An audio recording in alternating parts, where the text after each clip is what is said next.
విద్యార్థుల యొక్క తల్లిదండ్రులకు జై హింద్ జై భారత్. నేను Mahipal Reddy, ex army. Welcome to Shri Chaitanya defence and sports academy. ఎవరైతే అమ్మాయిని కానీ అబ్బాయిని కానీ డిఫెన్స్ అంటే inter with defence, degree with డిఫెన్స్లో జాయిన్ చేయాలనుకుంటున్నారో అకాడమీకి అంటే మీరు జాయిన్ చేసే అకాడమీకి ఉండవలసిన లక్షణాలు, అసలు డిఫెన్స్ అకాడమీ అంటే ఎలా ఉండాలి, ఈ క్వాలిటీస్ ఉంటే ఆ డిఫెన్స్ అకాడమీ పర్ఫెక్ట్. మీ అమ్మాయిని కానీ అబ్బాయిని కానీ డిఫెన్స్ రంగంలోకి వెళ్ళి అంటే అందులోకి పంపించాలనుకుంటే ఇలాంటి డిఫెన్స్ అకాడమీలో మీరు జాయిన్ చేయవచ్చు. సో ఆ ఉండవలసిన క్వాలిటీస్ ఏంటో ఇప్పుడు మనం చూద్దాం. ఏ డిఫెన్స్ అకాడమీకి అయినా గుండెకాయ లాంటిది గ్రౌండ్. ఖచ్చితంగా గ్రౌండ్ మినిమం 5 ఎకరాల నుంచి పైనే ఉండాలి. ఎందుకనంటే 400 ట్రాక్ కావాలి అని అంటే మినిమం 2 ఎకర్స్ ల్యాండ్ కావాలి. అది కూడా దాని కొలతల ప్రకారం ఉంటే మాత్రమే మనకు 400 మీటర్స్ ట్రాక్ అనేది పడుతుంది. సో మిగతా ఎక్విప్మెంట్స్ పెట్టడానికి కానివ్వండి, ట్రైనింగ్ సెషన్స్, ఉదాహరణకు స్పోర్ట్స్కు సంబంధించిన ఫుట్బాల్, వాలీబాల్ లాంటివి ఎస్టాబ్లిష్ చేయాలి అని అంటే ఖచ్చితంగా 5 ఎకరాల గ్రౌండ్ అనేది కంపల్సరీ అవసరం. సో గ్రౌండ్ పర్టిక్యులర్లీ ఎందుకు చెప్తున్నానంటే ప్రతి డిఫెన్స్ అకాడమీకి గుండెకాయ లాంటిది గ్రౌండ్ ఉండాలి. ఇది నెంబర్ 1 పాయింట్. రెండో పాయింట్, క్రీడలకు సంబంధించి ప్రాధాన్యత ఇవ్వాలి. దాదాపు 3 నుంచి 4 క్రీడల్లో ఖచ్చితంగా శిక్షణ అనేది ఇవ్వాలి. ఎందుకు అనంటే డిఫెన్స్ కానివ్వండి, పారామిలిటరీ ఫోర్సెస్ కానివ్వండి, పోలీస్ ఫోర్సెస్ కానివ్వండి, స్టేట్ గవర్నమెంట్ కానివ్వండి, కొన్ని స్పెషల్ ఎంట్రీస్ స్పోర్ట్స్ మ్యాన్కి సంబంధించి ఇవ్వడం జరుగుతుంది. సో అందుకనే స్పోర్ట్స్కి మస్ట్ ప్రాధాన్యత అనేది ముఖ్యంగా ఇవ్వాలి. స్పోర్ట్స్ ఏం నేర్పిస్తున్నారు అనేది చాలా ఇంపార్టెంట్గా మీరు వేయవలసిన క్వశ్చన్.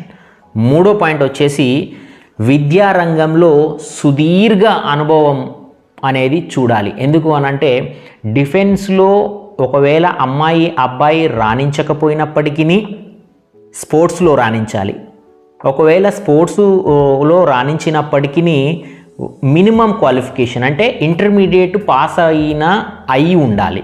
సో మనము డిఫెన్స్లో ఉద్యోగం రాలేదు, స్పోర్ట్స్లో రాణించలేకపోయిండు, మళ్ళీ ఇంటర్లో ఫెయిల్ అనేది రాకుండా విద్యారంగంలో అంటే వారికి ఇంటర్మీడియట్ ఏ పర్సంటేజ్ అంటే ఎంత పర్సంటేజ్ పాస్ పర్సంటేజ్ ఎంత ఉన్నది అనేది కూడా మనం చూసుకోవాలి. ఇంకోటి, మాజీ సైనికుల పర్యవేక్షణలో శిక్షణ అనేది ఇవ్వాలి ఖచ్చితంగా డిఫెన్స్ అంటే. ఎందుకు మాజీ సైనికులు అంటున్నానంటే ఆ మాజీ సైనికులకు వాళ్ళకు ఖచ్చితంగా గ్రౌండ్ రియాలిటీ అనేది తెలుస్తుంది కాబట్టి, డిఫెన్స్లో చేసి వచ్చిన వాళ్ళు కాబట్టి ఒక డిసిప్లిన్కి సంబంధించి 100% వాళ్ళు యాక్షన్ తీసుకోగలుగుతారు. పిల్లల డిఫెన్స్లో ట్రైనింగ్ పర్పస్లో ఖచ్చితమైన ట్రైనింగ్ అనేది, ఖచ్చితమైన శిక్షణ అనేది డిఫెన్స్ పర్సన్స్ ఇవ్వగలుగుతారు. కాబట్టి మాజీ సైనికుల ఆధ్వర్యంలో ఆ అకాడమీ అనేది రన్ అవ్వడం అనేది చాలా ఇంపార్టెంట్. ఇంకో పాయింట్ ఏంటిది అని అంటే అకాడమిక్ ఇయర్ 100% 8 నుంచి 9 నెలలు అకాడమిక్ ఇయర్ ఇంటర్మీడియట్కి రన్ కావాలి. దాదాపు డిగ్రీ అనుకోండి 12 నెలల అకాడమిక్ ఇయర్ అనేది రన్ కావాలి, 12 months. ఎందుకు అని అంటే ఇప్పుడు డిగ్రీ సంవత్సరంలో ఇప్పుడు 3 సంవత్సరాలలో, ఎందుకంటే 18 సంవత్సరాలు డిగ్రీలో ఎంటర్ అయిన అమ్మాయి కానీ అబ్బాయి కానీ 18 సంవత్సరాలు నిండి ఉంటారు. కాబట్టి సంవత్సరానికి దాదాపు 8 నుంచి 12 నోటిఫికేషన్స్ పడతాయి. కాబట్టి ఒక festivals except festivals remaining 12 months మాత్రము అమ్మాయి అయినా అబ్బాయి అయినా డిగ్రీ సెగ్మెంట్లో ఉండేలా చూసుకోవాలి. సో ఇది డిగ్రీ ఖచ్చితంగా ఓన్ కాలేజ్ అయి ఉండాలి.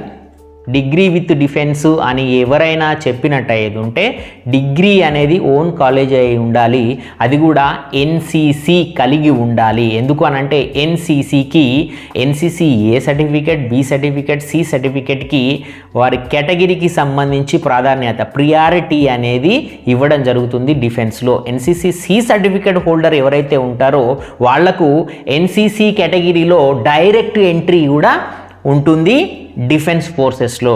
అదేవిధంగా పారామిలిటరీ ఫోర్సెస్లో కూడా ఎన్సిసికి ప్రియారిటీ అనేది ఇవ్వడం జరుగుతుంది. అదేవిధంగా తెలంగాణ స్టేట్ పోలీస్లో కూడా ఎన్సిసి సి సర్టిఫికేట్కి వాల్యూ అనేది ఉంది. సో డిగ్రీతో పాటు ఎవరైతే ఎన్సిసి చేస్తారో వాళ్లకు డిఫెన్స్ రంగంలో ఉద్యోగం 100% వచ్చే అవకాశం ఉంది. కాబట్టి ఎన్సిసి కలిగి ఉండాలి అండ్ ఓన్ కాలేజ్ అయి ఉండాలి. ఇవన్నీ కలిగి ఉంటే మీరు మీ అమ్మాయిని కానీ అబ్బాయిని కానీ డిఫెన్స్ రంగంలో డిఫెన్స్ కాలేజ్లో మీరు జాయిన్ చేయవచ్చు. సో ఈ విషయాలన్నీ పరిగణలోకి తీసుకోండి. దయచేసి మీ అమ్మాయిని కానీ అబ్బాయిని కానీ డిఫెన్స్ కాలేజ్లో జాయిన్ చేస్తుంటే డెఫినెట్లీ మీరు ఇంటి దగ్గర ఉండి అడ్మిషన్ రాయకుండా ఖచ్చితంగా విజిట్ చేయండి. ఇవన్నీ ఉన్నాయా లేదా అనేది ఒకసారి చూసుకోండి. ఎందుకనంటే కాలం వెనక్కి రాదు.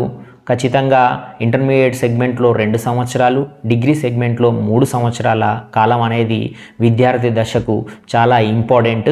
ఖచ్చితంగా వాళ్ళు స్పోర్ట్స్లో కానీ డిఫెన్స్లో కానీ రాణించేలాగా చూసుకోవాలి.